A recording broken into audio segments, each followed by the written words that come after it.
beloved Boss Mike Cervera. Naku, grabe mga kababayan ng patutsadahan na talaga namang akusahan netong dalawang mag-amo. Ano po? Dahil po mga kababayan sa yung mga tao nakikurious kung ano ba talaga yung itsura netong si Dondon, mga kababayan, netong si alias Totoy. No? Yung ating mga kababayan, abay nag-research na kung ano ba talaga itsura kasi laging naka-blur ang kanyang mga interview sa mga mainstream media. Ano po? So ngayon mga kababayan ko, reveal muna natin. Eto. Ito. Yan. Wait. Yan po ang itsura pala. Eto pa lang si Julie Patindungan, tumakbong mayor. Olats, mga kababayan. Olats. Oo, talo, mga kababayan. Yan. Kita nyo na itsura. Kasi yung susunod nating ipapakita, mga kababayan, tago ang mga muka. Eto na mga kababayan, punta na natin ang patutsadahan ng dating mag-amo. Pasok! Tamang doon yung sinasabi mong siya ang lumapit, siya ang nakiusap sa'yo after. Nyo bawat interview mga kababayan nakatago yung mukha, no? Pero kita nyo na, no? Kung sino, yung itsura, kung ano itsura, yan na ho yun, mga kababayan. Alam nyo naman ang mga netizen, mabibilis dyan sa paghahanap ng kung ano itsura, lalo na yung mga ganyan nagtatago. Ito yan, no, mga kababayan, no? Oo, yan, no? Yan po, si Dondon Julie Patindungan alias Totoy. Bato. Totoy. So mga kababayan ko, olats ito olats. Yan yon. Sige na, etra, pasok! Tamang doon yung sinasabi mong siya ang lumapit, siya ang nakiusap sa'yo after the elections at sinabi pa sa'yong itinuring ka na niyang parang anak. Nga, yun nga yung sabi ni Atong Ang. Kailan ito nangyari? Sa pamamagitan ng paano kayo nakapag-usap tungkol dito? Tinawagan niya ako sa telepono. Sabi niya, hindi pa huli ang lahat. Mag-usap tayo. Parang anak na kita. Yun ang sabi niya sa akin. Yun din naman sinasabi niya, Dondon sabi niya rin yan na tinuring ka raw na anak at bakit mo raw nagagawa sa kanya yan na pati siya ay pinagbabalakan mong kidnapin at ipapatay. Okay, no? Yan ho yung akusasyon netong si Atong Ang, iba pa dyan yung mga karagdagang mga kaso na sinampa daw naman netong si Atong Ang laban dito kay Katotoy. Ano ang sagot mo sa kanya? Ang sinagot ko sa kanya, pag-isipan ko na lang muna yan. Ang gusto ko, manahimik, sabi ko sa kanya, dito lang ako sa probinsya, yun lang. Ngayon, hinahamon niya ako na puro kasinungalingan ang sinasabi ko. Mr. Atong Ang, wala akong kakayahan para patayin ko yung 100 sabungero, nawawalang sabungero. Yan nga rin yung aking pinagtataka mga kababayan. Wala talagang kakayanan ito. Ako naniniwala doon sa walang kakayanan si Totoy na ipapatay o patayin niya yung 100 mahigit na mga sabungero. Yan nga yung sinasabi natin, di ba? Kahapon ko yata yun pinagsasabi. Tuloy. Dahil isa kang siguro, sugo. Sugo ng ano? Sugo ng ano, Dondon? Kasi maraming sugo. Sugo ni Satanas. Sugo ng Diyos. Diba, mga kababayan? Ito naman si Dondon tuloy. Sa totoo lang, Cyril, hindi lang ito. Mayroon pa siyang kaibigan na pinapapatay niya. Diyan sa... Alaka! Pati kaibigan daw ni Atong Ang pinapatay! Grabe naman, Grabe, mga kababayan. Ang buhay sa kanila, napakadali lang. Parang buhay na lang nila ang mahalaga, Yung buhay ng iba, wala silang pakialam talaga. Kung maalala nyo, yung si Mr. Yolo, siya ang mastermind nun. Ano? Talaga, naku, may bagong akusasyon mga kababayan nitong si alias Totoy. Naku, mayroon daw pinapatay na kaibigan. Itong si Atong Ang daw ha. Oh. Aha. Dahil isa kang siguro, sugo. Sa totoo lang, Cyril, hindi lang ito. Mayroon pa siyang kaibigan na pinapapatay niya. Diyan sa EDSA, kung maalala nyo, yung si Mr. Yulo, siya ang mastermind nun. Kasabwat niya, yung kapatid niya, at yung dating CIDJ na si Eddie Boy Villanueva. Naku, Eddie Boy Villanueva at kapatid daw ni Atong Ang, sila daw po yung mga mastermind dito sa pagpapatay kay Yulo. Kilala nyo ba yun kung sino yung Yulo? Diyan daw sa EDSA yun, mga kababayan. Ano? Grabe. Oo, matindi. Panoorin mo. Yulo, CCTV. Naku, grabe. Sige, tuloy. Mayroon akong katibayan at ang yung gunman nakakulong doon sa Mindanao. Naku. At yung driver Naku. nandyan sa kanya. Ang pangalan si Julius Gumulon. Naku, mga kababayan, lumalim na lumalim itong issue nila. Oo, mayroon daw patunay itong si Katotoy, mga kababayan, yun daw pong gunman ay nakakulong sa Davao. At ang kanya namang driver ay kasama ngayon lagi ni Atong Ang, mga kababayan. Nako. Sige, tuloy. Yung driver nandyan sa kanya. Ang Nako. pangalan si Julius Gumulon. No, yung Julius Gumulon daw, mga kababayan, yun daw po ang driver, mga kababayan. Nako, ng gunman. Siya po yung driver ng gunman. Kasama sa pagpatay doon. Sana wag niya patayin yan. Nako. Yun mismo ang driver ng gunman. Para alam nyo lang. Nako. Okay. Don, balikan ko lamang. Grabe, mga kababayan. Ang dami ng binunyag ni Dondon. Dondon na ngayon, mga kababayan, kasi lumabas naman na siya at pinakita na rin yung mga litrato sa social media. Wag na natin itago sa pangalang Totoy. Ano po? Dondon pala ito. Sige, tuloy. 100 sabungero na ang sinasabi mo na pinapatay. 108.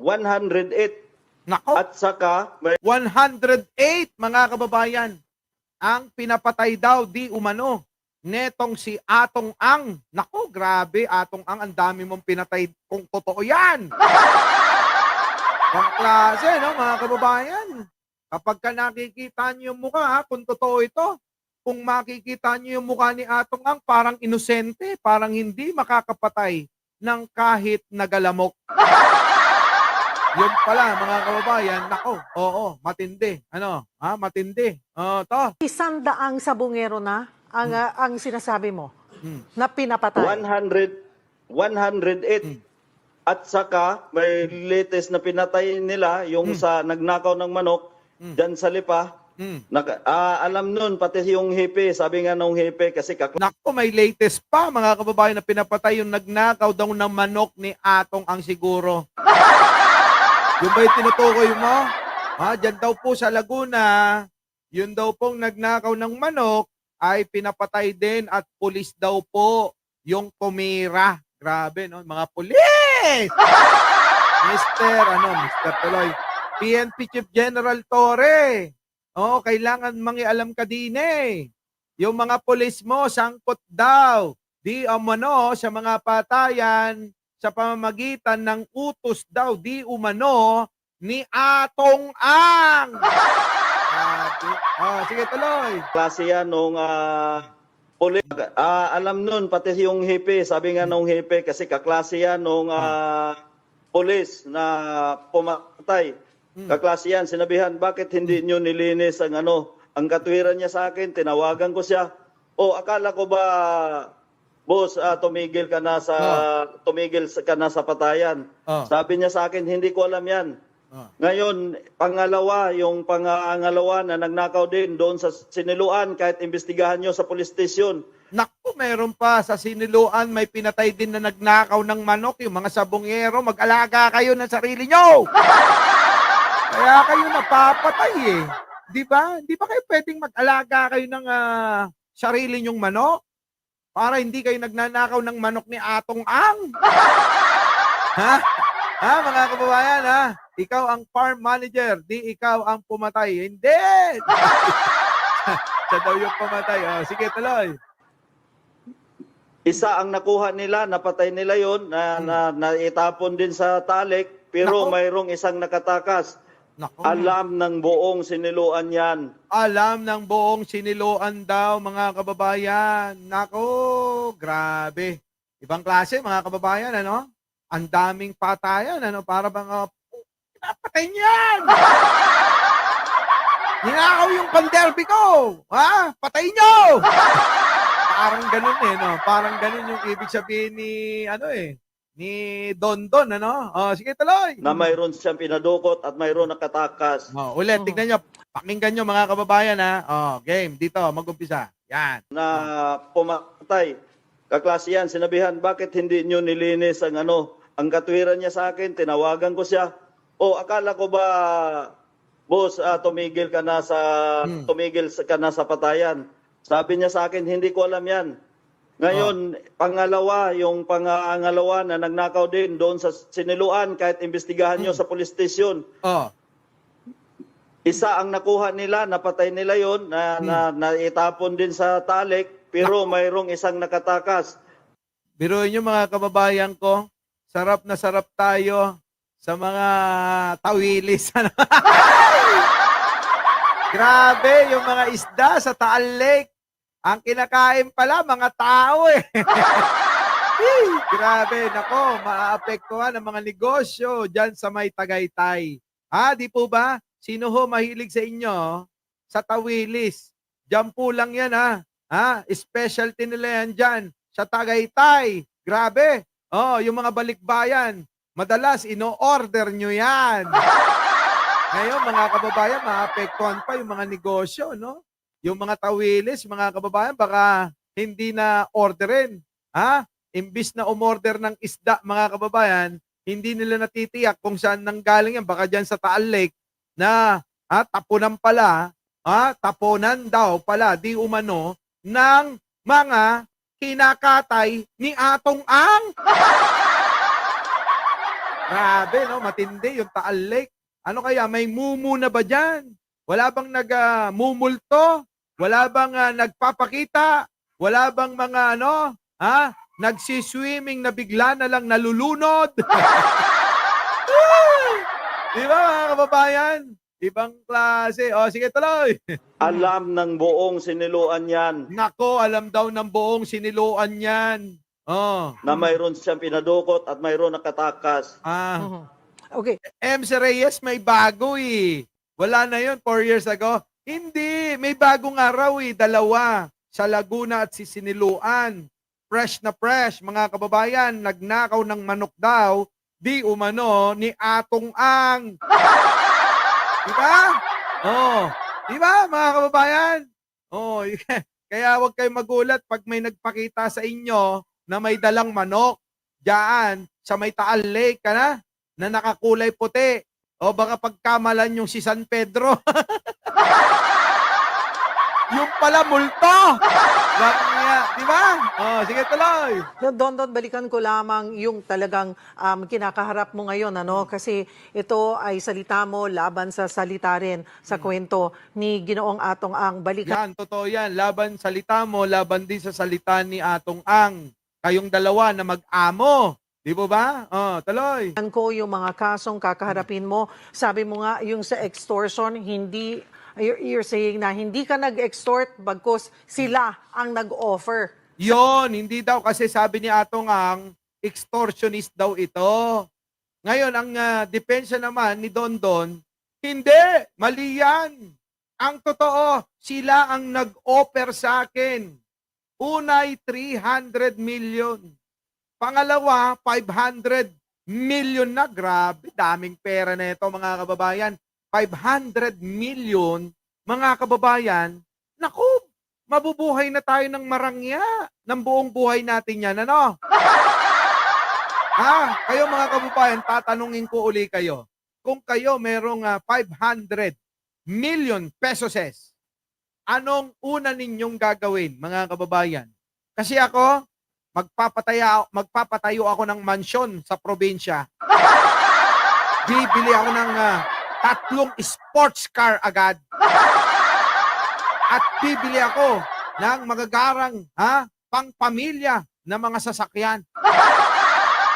Ang matitira, ibabangko ko na. Yung pagbangko ko, mga kababayan, kailangan may interest buwan-buwan na makukuha. Di ba?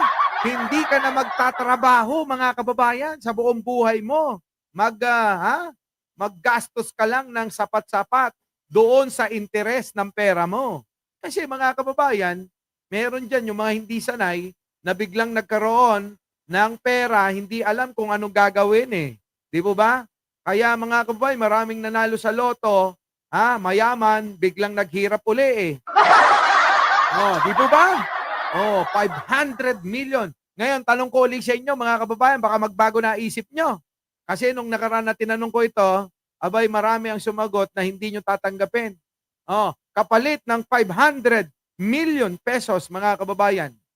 Kung kayo yung nasa katayuan, netong si Dondon, tatanggapin nyo ba? Tatanggapin nyo ba, mga kababayan ko? Kapalit ng inyong pananahimik? Hindi na kayo magsasalita? Sagot, mga kababayan, huwag kayong maging ano dyan! Huwag kayong magkunwari! Naku, mga kababayan, sabi ni LD Channel, hindi! Uy! Sa mga tatanggap, sa mga tatanggap, press 1. Sa mga hindi, press 2. 500 million na yan ang unang offer 300 million! Di ba? Mga kababayan, nadagdagan pa ng 200 million, mga kababayan. Nako! Ayan! Si Dang Smith, ayaw. Ayaw ni Ellie Doctor, ayaw din. Ni Yumi, ayaw. Ni Ems, ayaw din. Ay, grabe. Di kayo nangihinayang? Di kayo nangihinayang? Yan, mga kababayan. Pag-isipan nyo muna, bukas tanungin uli natin to. Okay ba? Mga kababayan, wait lang. Baka kayo'y nabibigla lang. Paghandaan nyo. Pag-isipan nyong maigi. Bukas itatanong ko uli ito, Wala yan. 500 million pesos na yan! Grabe. Ito na. Tayo. Yes. Mayroon ako. Kahit forward ko, pagkatapos nito, bigyan ko kayo ng kopya. Nag-extort kasong kakaharap kasi Mayroon siyang pinadukot at mayroon nakatakas. Okay. Don, balikan ko lamang yung talagang kinakaharap mo ngayon, kasi ito ay salita mo laban sa salita rin sa kwento ni Ginoong Atong Ang. Balikan ko yung mga kasong kakaharapin mo. Sabi mo nga, yung sa extortion, you're saying na hindi ka nag-extort bagkus sila ang nag-offer sa'yo. Yes. Mayroon ako. Kahit forward ko, pagkatapos nito, bigyan ko kayo ng kopya. Nako. Hindi ko pinirmahan yan, pinipilit niya ako, nabayaran niya ako, gawin niyang 500 million. Una, sinabi niyang 300 million. Ngayon, hindi kaya ng konsensya ko. Nako, hindi kaya ng konsensya ni paring Dondon. Naniniwala po ba kayo doon, mga kababayan? Practical ako, number 1. Ako, mag-iisip pa ako hanggang mamaya. Hindi ko papaabutin hanggang bukas to. Hindi ko papaabutin hanggang bukas. Mamaya lang meron na ako naisip. Mga kababayan, ayan narinig ninyo. Una daw, mga kababayan, meron daw po siyang ebidensya na inoperan siya ng 300 million nung una hanggang umabot na nga daw sa 500 million pesos. Bowing, tagal na ngayon lang nakonsensya. Tuloy. At buhay na ng pamilya ko ang nakataya dito. Sa tingin niya, kaya niya ba akong lukuhin? Nako. Kaya ako, nanawagan ako sa ating PNP chief na si General Torre. Ayan na, nanawagan na po, mga kababayan. Etong si Si Katotoy, nanawagan na. sa ating PNP chief na si General Torre at sa kay DOJ Remulla Nako. at sa mahal kong nating Pangulo. Ito na ang pagkakataon. Nako, yan na, nanawagan na nga po itong si Dondon kay PNP Chief General Torre, DOJ Boying Remulla at kay Pangulong Bongbong Marcos. Ang tanong ko mga kababayan, Josephine Paramil, thank you naman. Ang tanong ko sa inyo mga kababayan ko, kung maalala po ninyo, itong si Boying, si DOJ Secretary, Boying Remulla, di ba't nagbigay na siya ng pahayag patungkol dyan? Siya nga rin po yung nagsabi na kahit Korte Suprema kaya niyang bilhin yan. Kita nyo naman, offer pa lang. 500 million na para lang sa pananahimik ni Dondon, kung totoo ito. Mga kababayan. Nauna na dyan din na sinabi nga ni Boying Remulla, etong Department of Justice natin, Secretary, na marami nga daw sangkot, di po ba? Ang tanong ko ngayon, kung alam na ni Boying ito, ni DOJ Secretary, sa palagay nyo, hindi pa sila nag-usap-usap? Mga kababayan? Ako personal kong pananaw ito. Tingin ko mga kababayan, nag-usap-usap na yung mga yan. Etong nangyayari na ito mga kababayan, nauna na dyan yung pagmi-meeting nila, pag-uusap nila, kung paano nila uumpisahan na usigin. Kung totoo, etong mga sinasabi ni Dondon. Di po ba mga kababayan ko, sa tingin po ninyo, wala pang alam si PNP Chief, wala pang alam si Pangulo, wala pang alam si Boying? Nako! Tingin ko mga kababayan, meron na yung alam. Di ba? Nauna na dyan sabi ni Boying Di po ba? Ano ba sabi ni Boying nun? Wait lang, hanapin ko. Sabi ni Boying, mga kababayan ko, ito'y nung nakarang araw. Nakarang araw pa yata yun. Oo, hanapin ko lang yung video. Kasi mga kababayan sobra nang lumalalim itong usapin na to, mga kababayan Di ba? Para bang tila wala nang humpay, mga kababayan. Itong ginagawa nila na na sagutan. Nasaan na ba yun? Boss Mike, pakihanap lang. Wait lang, hanapin ko kung nasaan yun. Ay, grabe Yung mga banatan nila, no? Nasaan na? Boying, magpakita ka! Nasaan na si Boying? Nawala na yata. Boying! Nasaan ka na ba? Nako, nawala na si Boying, mga kababayan. Hindi ko na makita kung nasaan. Pero, si Boying kasi mga kababayan, nasabi niya na yan na talagang marami daw po, mga kababayan, ang involved. At ito ang involved, mga kababayan, ay yan, kayang-kayang bilhin ang Korte Suprema. Nako, matindi, no? Pati Korte Suprema, kayang-kayang bilhin. Kayo po mga kababayan, ano masasabi nyo dyan? Doon yata sa aking laptop na save yun, mga kababayan ko. Di bale, sa susunod po papakita natin yan, matindi yun. Kahit po si Boying, alam na tanong ko ulit, mga kababayan. Nag-usap-usap na kaya sila dyan patungkol dito? Ako, naniniwala, nag-usap-usap na sila. Mahal na Pangulo, tulungan nyo naman ako sa sitwasyon na ganito at alam ko, hindi basta-bastang tao itong kaharap ko ngayon. Eto naman yan, mga kababayan. Malaking issue po ito.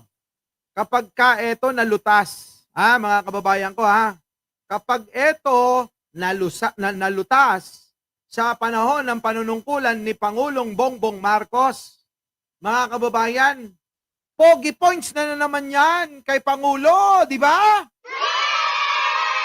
Tama, mga kababayan? Tama ba?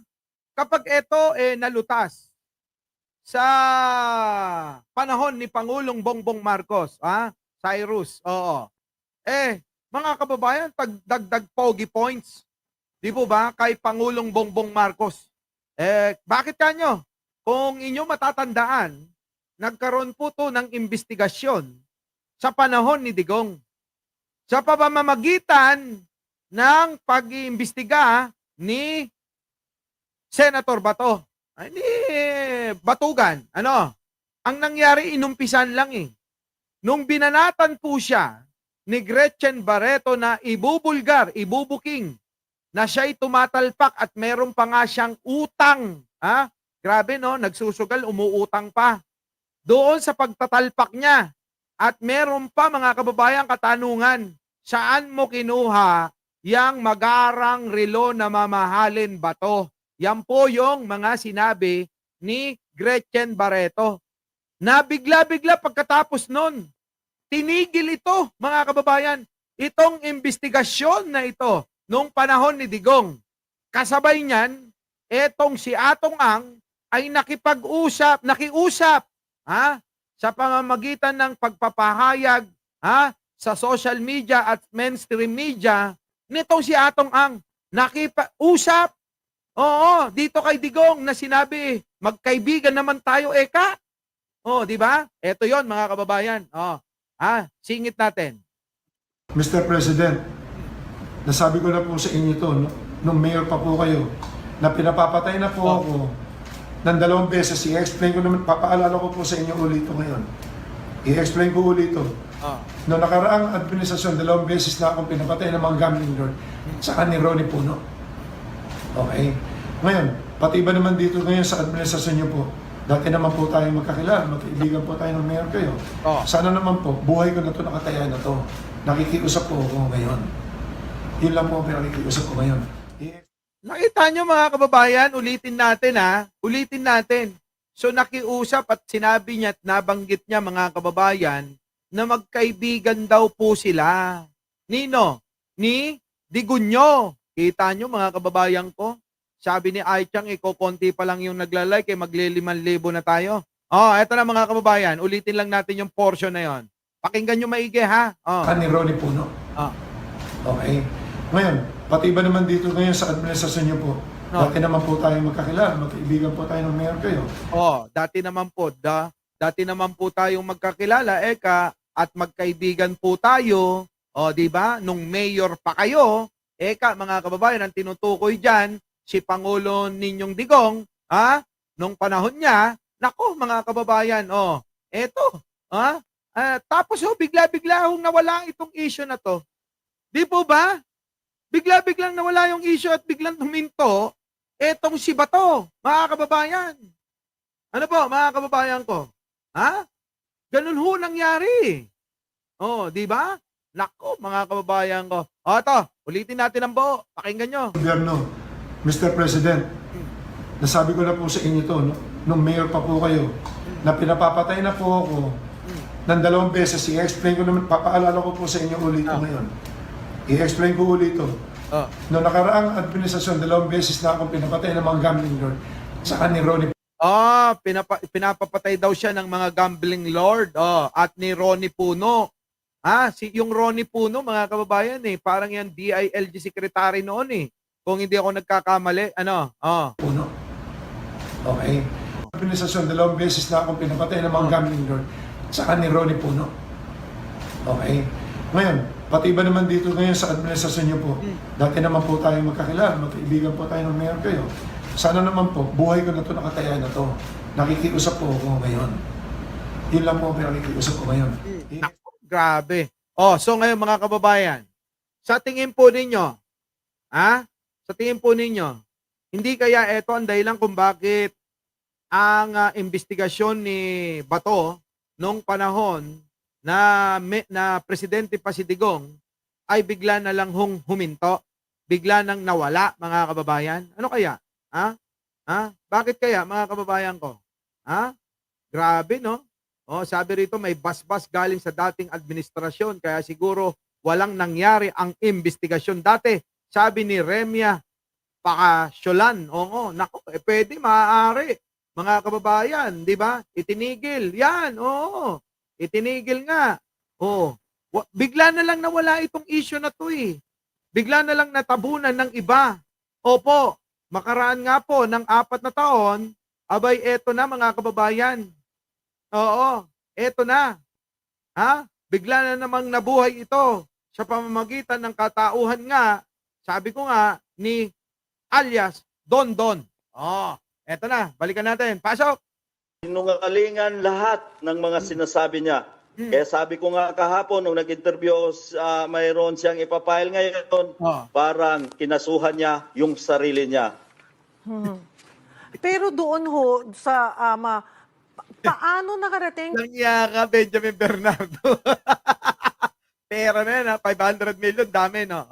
Ano yan? Sige tuloy. Ito na ang pagkakataon, mahal na Pangulo. Tulungan niyo naman ako sa sitwasyon na ganito at alam ko, hindi basta-bastang tao itong kaharap ko ngayon.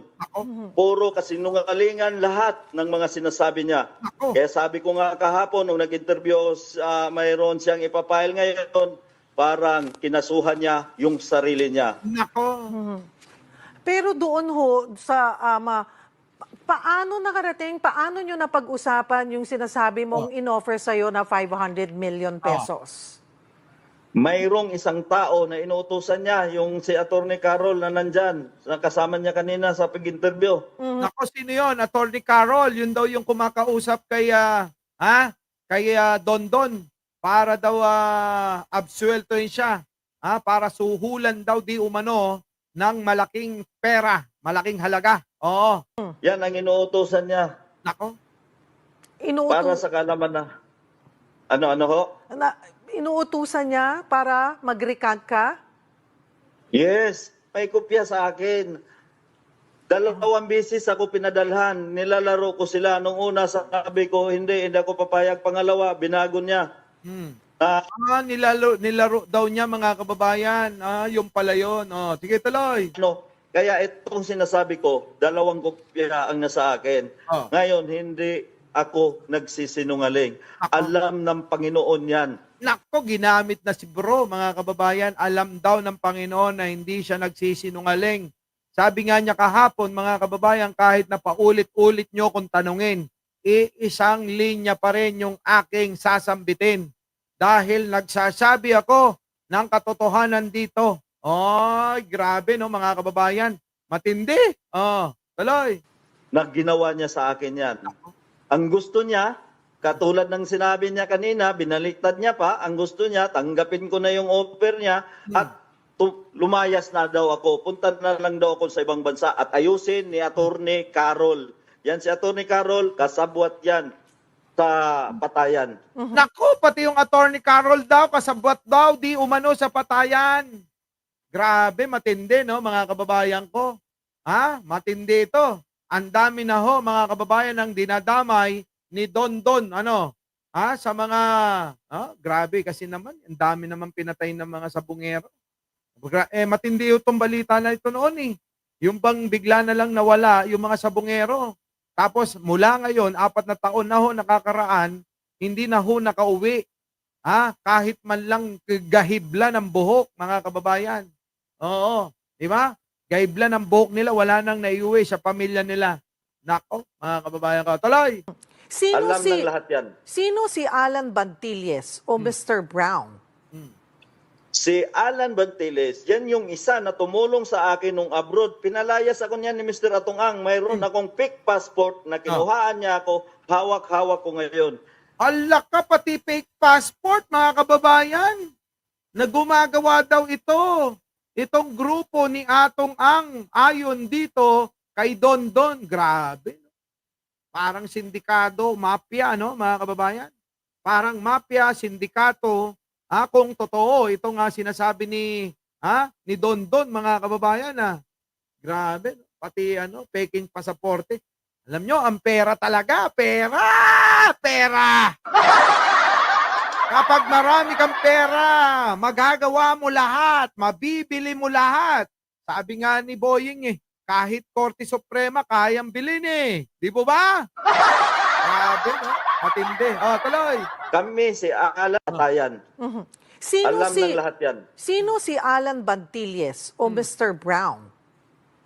Si Alan Bantiles, yan yung isa na tumulong sa akin nung abroad. Pinalayas ako niyan ni Mr. Atong-ang. Mayroon akong fake passport na kinuhaan niya ako. Hawak-hawak ko ngayon. Kami, si Alan, si Mr. Brown, yung inutusan niya na sumama sa akin sa Singapore. No. Ngayon, ginamit niyang tulay para makarating sa akin lahat ng gusto niya pangyayari. Kaya ngayon, mag-usap rin kami ni Mr. Brown na ganun ang ginagawa niya. Nakakahiya yung ginawa niya. So Ubod nakakausap or nakikita mo pa ba itong si Mr. Brown? Yes. Sa totoo, Cheryl, yan si Mr. Brown at saka si Mr. Atong Ang, magkakumpare kami niyan. Naku, magkukumpare pala itong mga kababayan ko. So magkakilala talaga. Di ba? Sabi ko nga sa inyo, itong nagsasalita, mahirap din. Mahirap din kalaban. Di ba, Arnold Lopez? Mahirap din kalaban ni Atong Ang sapagkat nga may personal knowledge, kilalang kilala niya si Mr. Atong Ang, mga kababayan. Di ba? Grabe, no, mga kababayan, matindi. Oh. Nung yan ng anak ko. Ninong daw. Etong tinutukoy na sumamat tumulong si Mr. Brown at saka si Atong Ang, magkukumpare sila, ninong ng anak ni Dondon. Etong dalawa. Ay, nako. Mga kababayan, wala palang iba, mga kababayan. Walang iba. Oh, eto pa, mga kababayan ko. Nako, matindi. Pasok!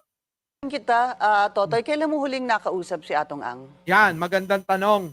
Kailan mo huling nakausap si Atong Ang? Ito magandang tanong eh. Oo. Sige tuloy. The last, kausap ko siya, nung nagmamakaawa na siya sa akin, nagtitik siya sa akin na parang 7 days ago, nagtitik siya sa akin na Allah! mag-usap daw kami sa isang hotel, ayusin na namin at hirap na daw sa kalagayan niya. Naku, 7 days, 1 linggo pa lang ang nakakaraan, mga kababayan. Nagmamakaawa na po si Atong Ang dito daw kay Dondon. At inimbita na nga na mag-usap sila sa isang hotel, mga kababayan, para pag-usapan itong problema dahil hirap na daw po itong si Atong Ang. Nako, bakit kaya nahihirapan? Nahihirapan na bang malusutan? Sapagkat mga kababayan, ulitin ko lang, kahit anong dami ng pera mo, kapag ikaw na ay nakakulong, parang wala na ring silbi yan. Di po ba? Hindi na rin magiging kumpleto ang buhay ng isang pinakamayaman mang tao sa buong mundo kung kayo ay nakakulong tulad ni Digong. Di ba? Tignan nyo si Digong, mga kababayan. Wala nang silbi. Yung mga syota niyang 13, pinamimigay na sa iba eh. Di ba? Ganun ho. Kawalang kwenta na ang buhay, mga kababayan. Kapag nakulong ka na, lalo yan. Ilang counts ng patayan. Kung sana lang merong selya elektrika, death penalty. Malamang mga kababayan, kung totoo, itong mga paratang ni Dondon dito kay Atong Ang, malamang malilinya si Atong Ang sa firing squad. Tama, mga kababayan? Grabe, no? Matindi. Oo. Pati si Kibuloy, oo. At Yun meron, ang last namin pag-uusap. about 7 days Tapos ago. Pinky, Kita nyo, 1 linggo pa lang daw nakakaraan mula kahapon. So pang 8 araw na ngayon, nung kinakausap siya ni Atong Ang daw, di umano na magkita sila sa isang hotel at doon nga pag-usapang maigi kung ano ba talaga gusto mo. Baka kulang yung 500 milyon. Atong Ang, dapat ginawa mo kasing 5 bilyon. Di ba na mga kababayan, tingin ko hindi lang bilyonaryo to. Baka trilyonaryo na yan si Atong Ang, di ba? Nasa iyo pa itong text na to na nagmamakaawa siya gaya ng sinasabi wala mo. dito sa akin. Hindi. Ala ka, Atong Ang, merong ebidensya. Nasa cellphone daw niya. Nagmamakaawa ka raw sa kanya. Paano na yan? Nagmamakaawa na daw po si Atong Ang dito kay Dondon. Na sana'y tumigil na sa kakakahol. Pero hindi pa rin nagpapigil itong si Dondon sa kakatahol at kakapa-interview kung kani-kanino. Kaya ako dito ako naniniwala na meron hong pinaghahawakan na matindi. Hindi po maglalakas ng loob si Dondon, kung wala siyang kapit na matindi. Tama ho, mga kababayan, ano? Tama. Tuloy. Hindi niya pwede isinungaling na sa akin. Na to, na nagmamakaawa siya, gaya ng sinasabi mo. About 7 days Tapos, ago. Pinky, At nasa iyo Pinky. pa itong text na to, na nagmamakaawa siya, gaya ng sinasabi mo. nandito sa akin. Hindi niya pwede isinungaling na sa akin. Gusto Okay. mo, basahin ko para mayroon kang idea. Okay naman po, basta wala ho sanang mga, Wala. Dapat pinabasa mo eh. Oo, no? Babasahin daw sana niya, mga kababayan eh. Sabi naman ni, sino ba to? Ni Pinky. Sana wala, okay lang naman basahin. Wag lang yung may mga mura kasi bawal talaga. Di po ba? Ngayon mga kababayan, eto matindi mga kababayan. Meron hong resibo si Dondon daw na magsasabi na talagang siya ay kinakausap ni Atong Ang. Mga kababayan? Na dapat mga kababayan daw, ay babasahin niya. Kaya lang mukhang napigil. Tuloy. Ano? Hindi na, okay na ba si Atlas? Sinabi, hindi na, okay. No, Wala mura, naman, no? hindi na, okay na ba si Atlas? Sinabi ko. At Sige, go doon ahead. mo na lang, Totoy, sige, go ahead. Para malaman nyo, pinapapatay niya ako sa halagang 50 million. Naku, Para alam ng lahat na malaki 50 million kung kung sino daw mga kababayan, ayan pinapapatay daw po si Dondon ng halagang 50 million. Grabe, Grabe, 50 million. kaya ako naglakas loob ng ganito. Sabi ko nga sa sarili ko, aanhin ko yung pira kung mapatay naman ako at mawalan ng hustisya ang mga kamag-anak ng mga missing sa Bungiro. Yon! Bayani, mga kababayan! Bayani! Oo! Bayani ang peg ni Dondon dito! Oo, no? Eto naman mga kababayan, kung sakali ba makikipagkita si Dondon sa tingin nyo mga kababayan, sa tingin po ninyo, makakalabas pa ng buhay? Mauuwi pa ba siya? O bigla na ring magagaya sa mga sabungero na hindi na nakita at di umano'y nilalaglag na lang doon sa Taal Lake, mga kababayan. Mautak din. Oo, mautak din itong si Dondon. Oo, di ba? Mautak din Our beloved Boss Mike Cervera.